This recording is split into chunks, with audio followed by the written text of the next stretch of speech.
கல்யாணத்தில் தோற்றாலும் கனவுகளிடம் தோற்கக்கூடாது என்பதை கற்று வைத்திருந்த பெண்ணொருத்தி மீண்டும் காதலுற்றிருக்கிறாள். தன் கனவுகளை மீட்டு தந்த காதலனுக்கு அவள் எழுதும் கடிதம். சாய்ந்து போன என் காதல் வானத்தை நிமிர்த்தி சாயம் போன என் வானவில்லுக்கு வண்ணமடித்தவனே, உன்னிடம் சொல்ல சில செய்திகள் இருக்கிறது என்னிடம்.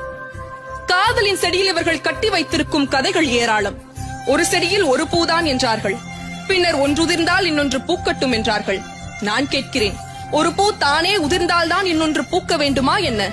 அந்த பூ எந்தன் வேரினை தின்று கொண்டிருந்தது என்று தெரிந்ததும் அதை உதிர்ந்து போக சொல்லி ஆணையிட்டேன். பின்னர் தானே என் வேரெல்லாம் பூ பூத்தது. கேட்கலாம் என்னை, புதிதாய் காதல் செய்யும் பருவ பெண் போல எதற்கு இத்தனை பீடிகை என்று. காதலிப்பது எனக்கு புதிதாக இல்லாமல் இருக்கலாம், இந்த காதலில் தானே நான் புதியவளாக இருக்கிறேன். நான் காதலிக்கும் போதி மரமே, கடல், வானம், நிலா, நட்சத்திரம் இவையெல்லாம் எனக்கு என்னவாக இருந்ததோ அது அத்தனையுமாக நீ இருக்கிறாய் இப்போது.